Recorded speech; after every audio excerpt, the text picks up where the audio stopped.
I just show up, I do my job, I go home. Like, that's it. Like, that's literally it. Hi, I'm Azure. Welcome back to my channel. For today's video, I wanted to share with you 9 key benefits of working in the public sector rather than corporate or in the private sector. Commonly, when people talk about working a 9 to 5, they are referring to working in corporate world. So, you know, we even have the whole corporate baddie aesthetic. So it's a common conversation of, you know, 9 to 5s being associated with corporate, which is totally fine.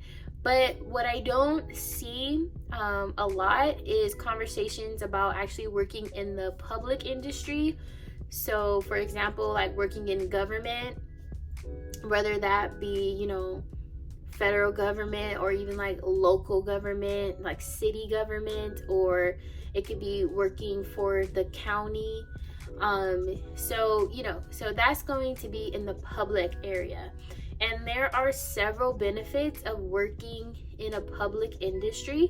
And so in today's video, we're gonna go over some of those benefits. Number 1 is job security. So working in the public sector, it typically offers a higher sense of job security. So whereas in a private industry or corporate, normally you're going to be working at will. And so what that means is you can freely quit and your employer can freely fire you, and neither one of you has to give an explanation as to why. So for example, before I worked in government, so I worked for the county of Los Angeles. So before I worked for the county, I did have a private or corporate job for a short period of time doing marketing. I was working for a dermatologist, and the experience wasn't that good. It was an at-will employment. Yes, it paid well. It paid very well, especially being a new graduate out of college. It paid very well, and you know, and it was in what I went to school for. So I was very excited for the job.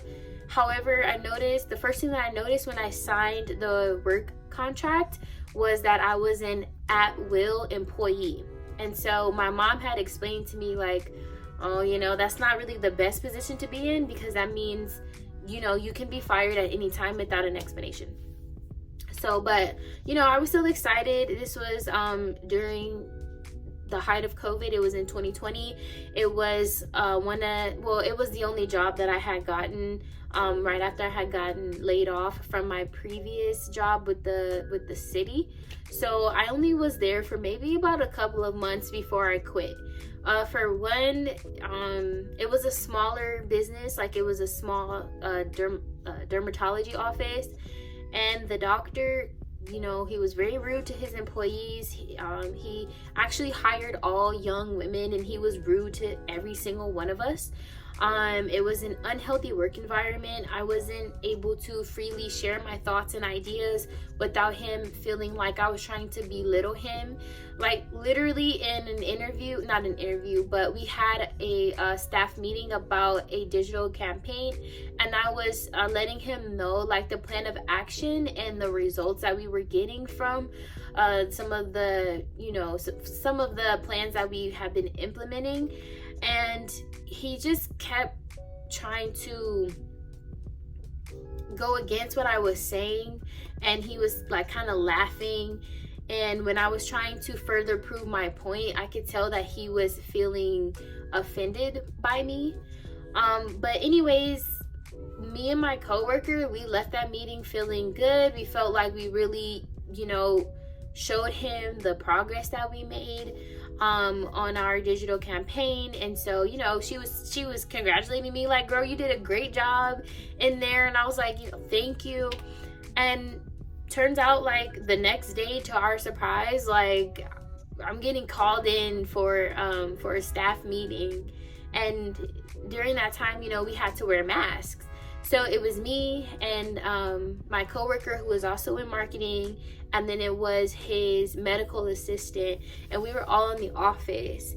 And you know, he just had this serious tone and demeanor, and he was like, I need everyone to take their masks off. So we're like looking around like, dude, like this is COVID, like everyone's wearing a mask, like what do you know, we wear a mask any other time, so why are we taking our masks off or whatever? He was like, I need us to take our masks off because I need us to be able to see each other. So okay, so we all take our masks off, and he was like, yeah, Azure, you have been warned. And he gave me a letter of warning, saying that basically that I had an attitude when we were in the meeting yesterday, and that I kept like rolling my eyes, and I was giving him attitude, and I was like back talking him and all this stuff. And I was just like, I didn't have an attitude. Like I was being passionate. I was being forthcoming on the ideas that we had, the strategy that we implemented, and the results that we had from our social media engagement. And I thought I was doing what I was supposed to do, what I was supposed to be doing as his digital marketer. And for him to say that basically I stepped out of line and I had an attitude with him, first off, like, how can you say that someone had like an attitude? It was very weird. And I felt like, he just felt, I don't know. I guess, I don't know. I don't really know what it is that he felt. I feel like maybe because, he has maybe some kind of outlook on how a woman is supposed to behave or whatever, and maybe he felt like I crossed the line. I don't know. I really don't know.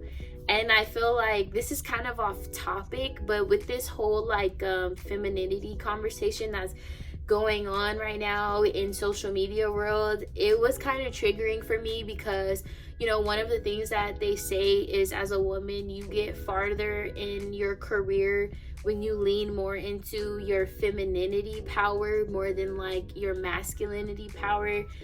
And I feel like it just was kind of weird for me because to me, it's like when I'm at work, I'm at work. I'm not thinking about, oh, I'm a woman at work, so let me use the power of my femininity. I'm at work. Like, I'm just a professional at work trying to do my job effectively. I'm not sitting here thinking about, oh, am I coming off as masculine right now because I don't want to be intimidating to this man that I'm working with. Like, it just was very weird. And I felt like that part of the conversation, when it comes to like, being a woman in the workplace, it was just kind of like weird for me because it made me feel like I was wrong. Like, it made me feel like, oh, well, maybe like I was being like masculine or whatever when I was supposed to have a femininity, have more femininity in my role at that job. And maybe if during that meeting, if I came off softer or more feminine, then maybe, I would have had more success at that job or something like that. But to be honest, it's like that man like was very like not nice, and that is me being nice when I say that. Just the way that he treated us, and like I said, he hired all young women and he treated us very badly. He would yell, I would hear him yelling at his nurses like in the hall, like just yelling at them. Certain looks that he would make at us, it was like very uncomfortable. So it was just like very weird. And so I feel like sometimes with this femininity conversation that we have, we have to be a little bit careful with that, because sometimes it will make women feel like they're wrong when they're just trying to do their job. Like, no one wants to sit up here and think about, am I using my femininity power right now? Like, when I'm at work, like, that's just so weird. And I know that went off on a little tangent there, but anyways, this just goes to say that in the private sector, anything can happen. Like, your boss could be a small business owner, and that's not to like shame any small business owner. Like, I'm really not even trying to do that. But when I tell you that his bookkeeper and his HR was the same person and it was one lady, like I'm not even playing. Like it was that small and that much of an intimate space to where it's like I didn't have anyone to complain to. I didn't have anywhere to go. I didn't have any support at that job. You know what I mean? So he could, whatever he said went. Whatever, if he wrote me up and said that this was a warning, that if I didn't fix my attitude, then I was going to be fired. So it's just like, you know, so I just give that example to say that was my experience. That was my one experience in the private sector, in the private work industry. That's not to say that, you know, you cannot have a positive experience in the private industry or the corporate world. I'm pretty sure you can. I have friends who are working in corporate that they only have worked in corporate and they've had success. So I'm not saying that, you know, it's impossible, but I am just letting you know that that is a possibility. It can happen when you are an at-will employee in corporate. So now my experience working in the public industry, you know, as a county employee who's like under government, things like that, you know, not to say that certain discrimination and things cannot happen. It can, but I have so much more support, you know. So it's like, and someone can't just hand me a letter and say, hey, you have an attitude. If you don't fix it, you're going to be fired. I don't have to worry about that. Like all hell would break loose if something like that happened at my job, you know? Because it's just like, I'm not an at-will employee. I am a permanent employee and I have job security. And you can't just lay me off. You can't just fire me because you feel like it. So there is that sense of job security. In the public sector, you don't have to worry about, oh, there's no longer a need for this company, or this company has been bought out. So all the, you know, like for example, like Twitter, you know, when Elon Musk like bought out Twitter and he's all like, yeah, all y'all is fired. Yeah, you know what I mean? Like, you don't really have to worry about that. Like in the government, like you don't have to worry about somebody buying some company out. You have a new boss. You don't have to worry about this company is now downsizing, so a whole bunch of people have to lose their jobs. You don't have to worry about these kind of things when you are working in the public sector. Moving on to number 2, the second benefit of working in the public sector is union protection. A lot of these jobs in the public arena are unionized. So what the union does is basically they advocate for the employee. So for wages, they protect workers' rights, and they provide legal support as well. So they're a voice for the employees, you know, so they always are negotiating better worker conditions. They be going on strike for better working conditions. So, you know, the union's role is to fight for the workers. So that even ties into job security, and like how I said, like an at-will employee, like you don't really have necessarily that support. Whereas, you know, when you have a union that's backing you, you can take that to the union and say, hey, I'm experiencing this with my employer. Like, what are my rights? Can I have representation? Like, I want to write a grievance. I want to write a grievance against my supervisor because this and that. And, you know, and you have the support of your union who's going to advocate for you. So I kind of lost my numerical order, if you will, so I'm just gonna go on to the next point. I don't know what number it is. I'm really sorry. So the next benefit of working in the public industry is benefits. I kind of touched on this in my video on the benefits of working a 9-to-5, but it's so good that I might as well mention it again. In addition to some other things that I didn't mention in the 9-to-5 video. So in the public sector, you typically get a wider range of benefits in comparison to the private sector. So for example, you have your health insurance, which includes, you know, your medical health and also your dental health. You have retirement plans. So with LA County, we have our regular 401k, And then in addition to that, we have the option to enroll into Horizons. What Horizons is you can pay into it at the minimum of 4% of your paycheck. And so when you pay into your Horizons, LA County will match what you put in. So for example, I put in 4% of my paycheck, of each one of my paychecks each month. LA County also puts in 4% to add on to that. And so that's basically free money. Like, the county will match whatever you put into your Horizons. And so basically, it's just a form of diversifying your portfolio, your investments. What they do is it's just like your 401k. They take the money, they invest in the market, and then that is just building over time.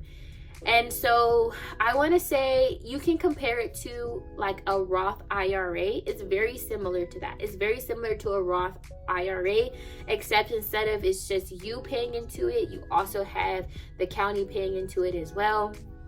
And it's just a beneficial retirement plan. I do know that some people, when they get ready to retire, the 401k is not enough money to support their lifestyle. So if they have that, if they have their Horizons in addition to their 401k, it provides them a lot more financial stability. Plus, they typically get more money from their Horizons, just depending on how long they have been paying into it.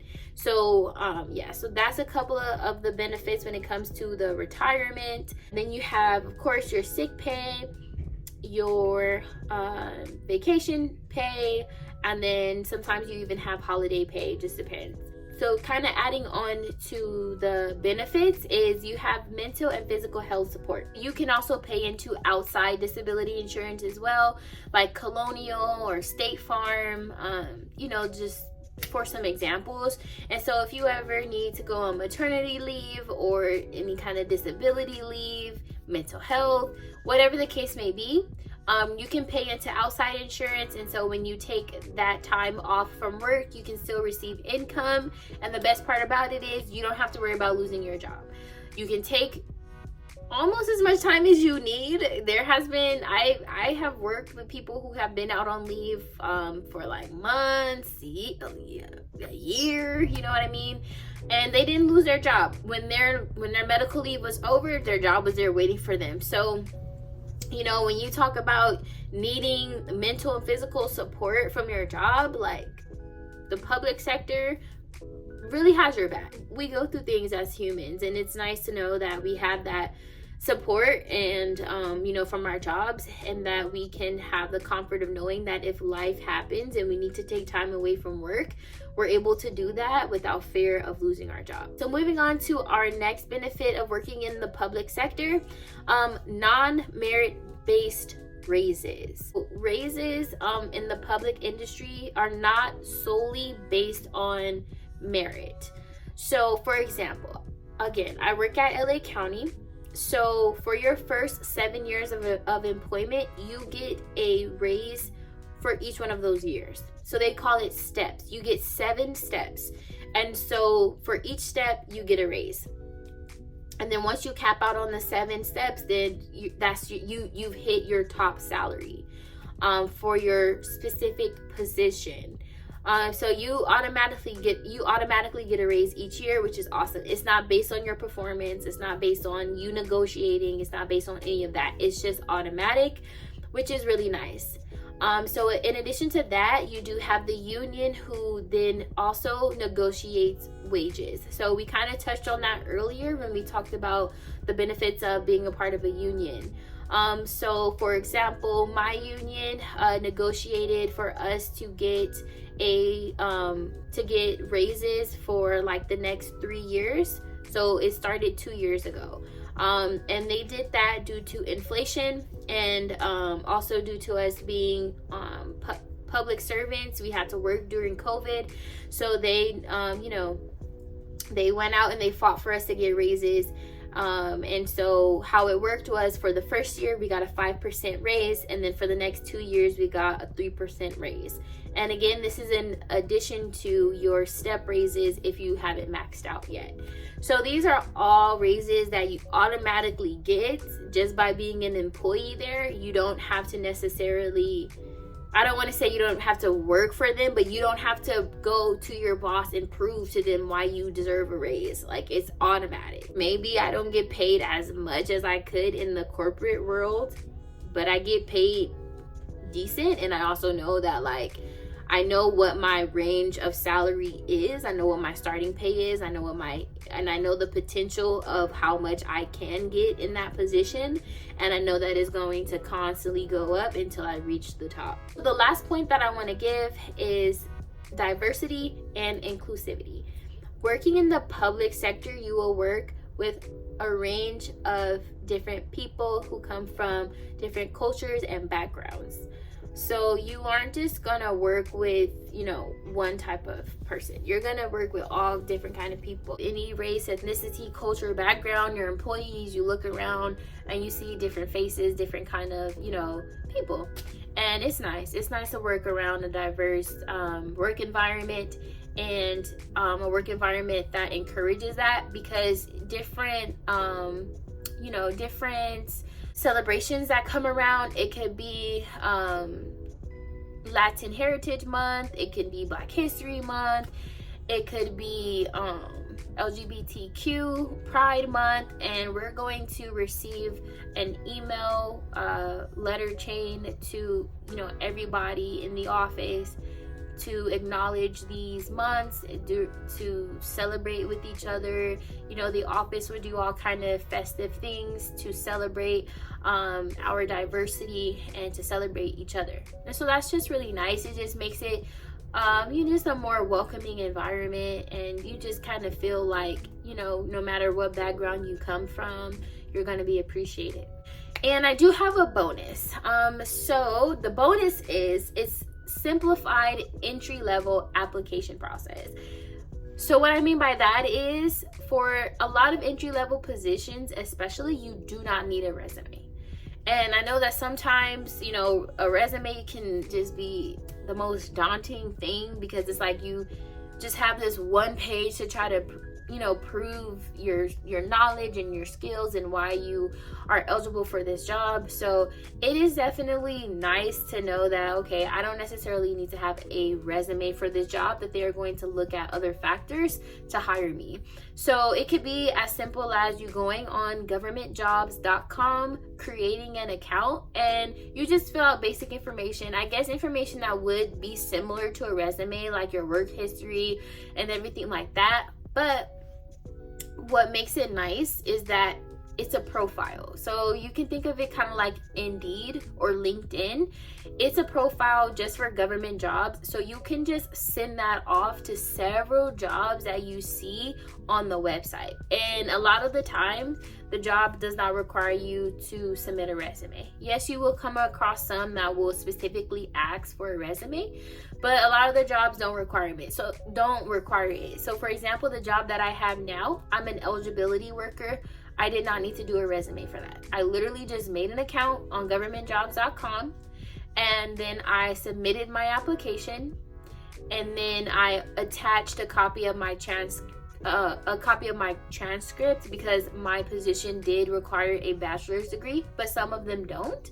And that was it. Then after that, they sent me the information to take an exam. I took an exam, a general knowledge exam.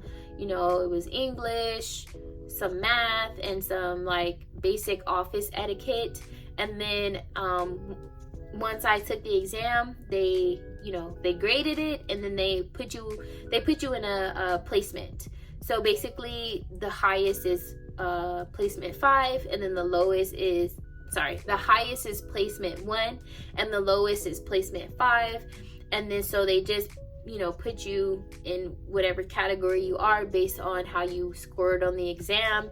And then they pull your applications to fill different positions throughout the county or the location that you applied for.